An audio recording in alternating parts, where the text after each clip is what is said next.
You know, growing up, there was a TV show called Quantum Leap. Every week, Sam Beckett would jump into somebody else's life and change one little thing. And suddenly, history took a completely different path. Funny thing is, real life works that way too. One night, you're just flipping through the channels. It's way past midnight. Everybody else in the house is asleep, and you land on a strange science fiction movie you've never heard of. It's cold. It's quiet. It's just weird enough to make you stop changing the channel. You watch for a few minutes, then something catches your attention. The main character has a name that sounds awfully familiar. Not because you've seen this movie before, because you've seen that name echo through the movie theaters for years and heard what it means. Every time the lights go down, every time the speakers wake up, every time you're about to watch a blockbuster on the big screen in town, you start wondering how a forgotten late-night science fiction movie ended up connected to something millions of people experience every weekend. Well, that's the rabbit hole, isn't it? Because one strange little movie, one young filmmaker, and one idea that changed the course of pop culture for the next 50 years. Tonight, we're following that trail all the way back to THX1138, the forgotten film that shaped pop culture for half a century. This is what we saw on Stolen Cable. Ladies and gentlemen, thank you for tuning in. I am your Uncle Patches. Sinister Cinema is in Vegas again this week.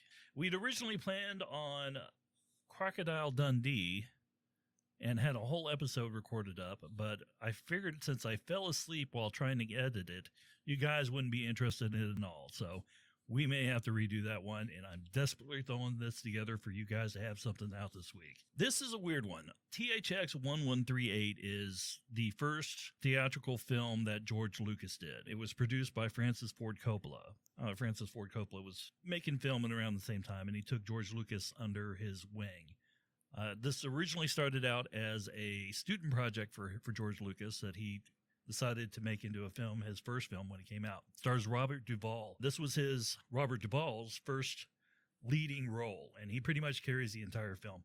It's not a bad film. This film is kind of a slow burn, and it kind of builds up to the ending. Well, let's start off with the actors. We got Robert Duvall, best known for The Godfather as Tom Hagen, Apocalypse Now as Lieutenant Colonel Bill Kilgore, The Great Santini, Oscar-nominated performance, Tender Mercies, Academy Award-winning performance, Lonesome Dove as Gus McCree, and my personal favorite of Robert Duvall's, Secondhand Lions, where he played Hub McCann, and even in my notes, I came up as one of his most beloved later character roles. Robert Duvall's character is actually called THX1138, so he's the main character of the film.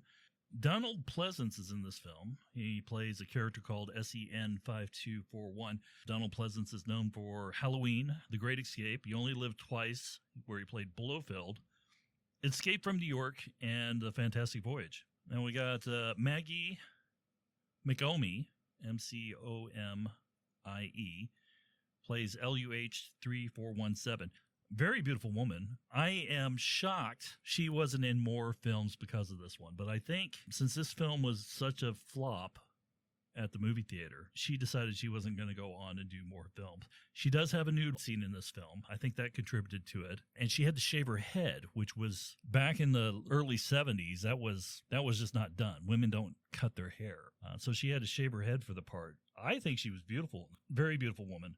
We got a couple of other side characters in here. Don Pedro Cooley as SRT, Ian Wolfe as PTO, but that's basically it. So you got like cop androids running around, and you only see a mask on them. So they got a bunch of extras in the film, but these are basically pretty much all the main characters in the film. Now, I mentioned that this movie was a flop. This is one of those art house type thing that you got recognized for amongst the artistes of the society. From this one, he did American Graffiti. So American Graffiti was a huge success. It was about the counterculture, or leading up to the counterculture scene.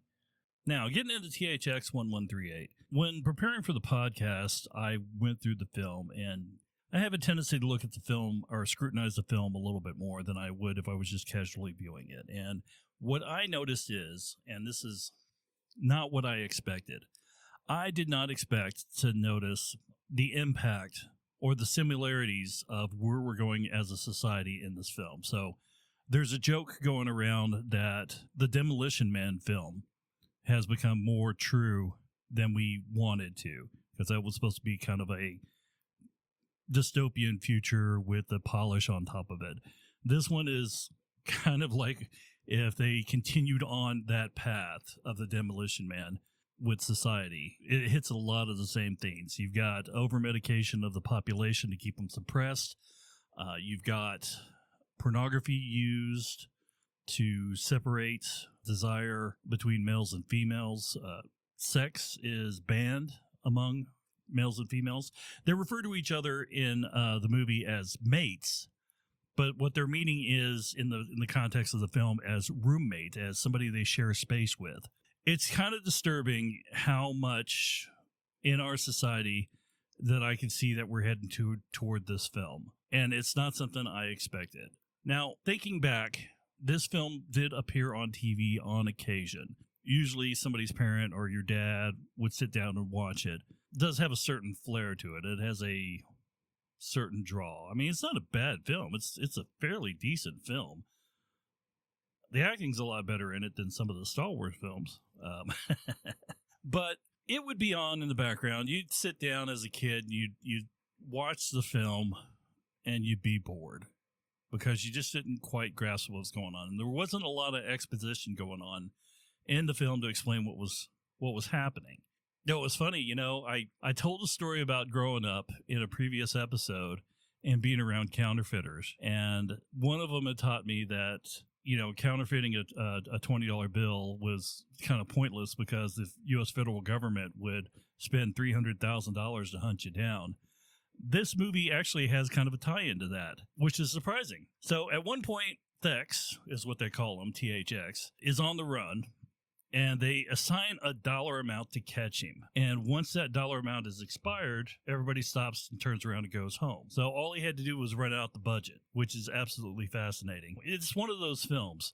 You get there and it doesn't quite make a whole bunch of sense when you're a kid, and then it makes way too much sense as an adult. And then it gets kind of creepy when you see the impact of society now in relation to this film. So good luck with that if you decide to sit down and watch it.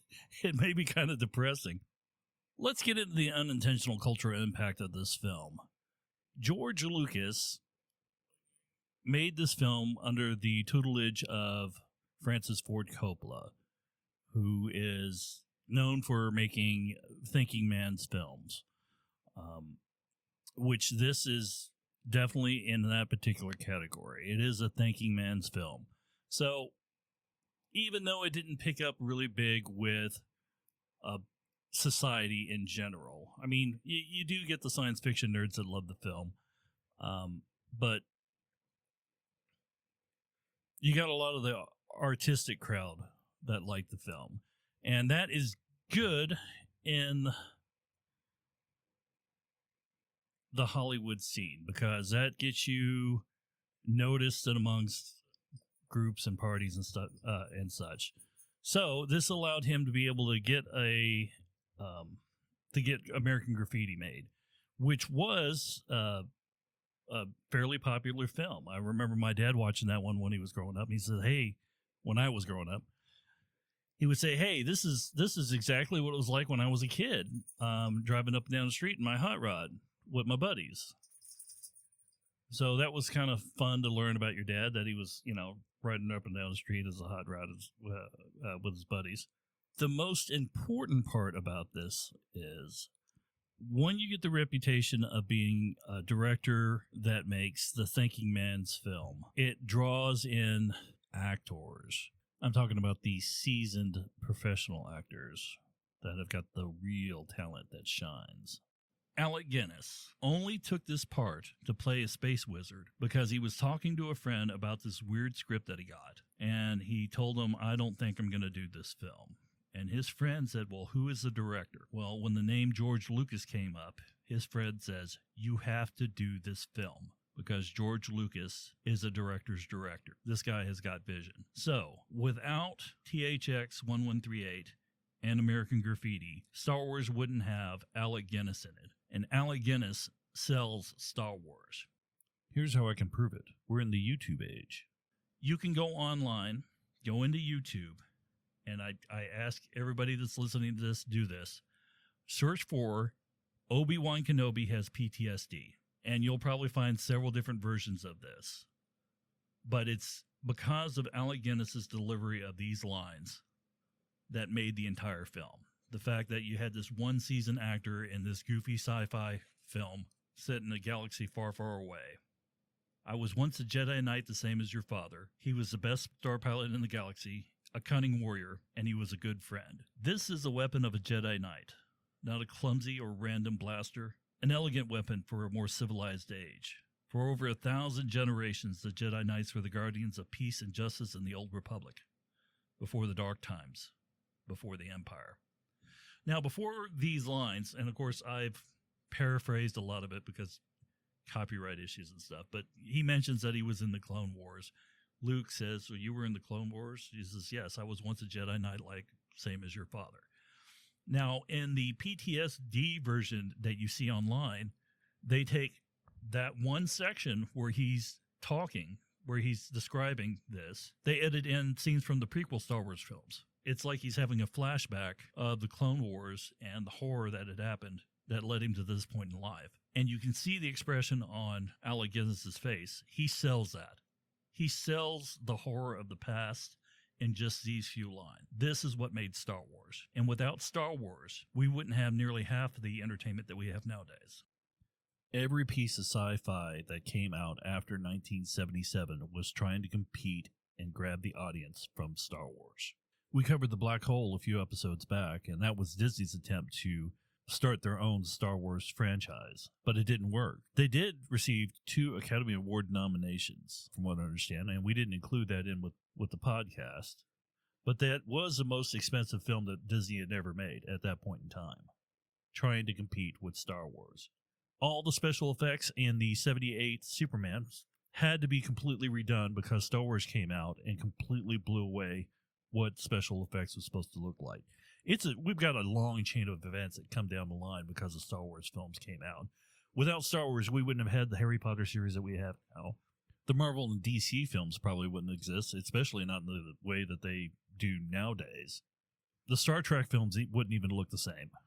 Then we have the chain of events that came down with the toy line from Star Wars. Without that, we wouldn't have the awesome toy lines that we had when we were kids. So everybody wanted to sell toys, and the way they did that, they came in with the He-Man series. They came in with G.I. Joe. They came in with the Transformers. So the Transformers series that we see nowadays wouldn't even exist, all because of Star Wars. And Star Wars wouldn't have been the movie or wouldn't have been the success that it was without Alec Guinness. And Alec Guinness wouldn't have done the film if it hadn't been for THX1138. And that's how the dominoes fell. That's what makes THX1138 the most important film in the last 50 years when it comes to pop culture. Everything after Star Wars was competing to be Star Wars, and it just wouldn't have been there without this one little film. Take that how you like.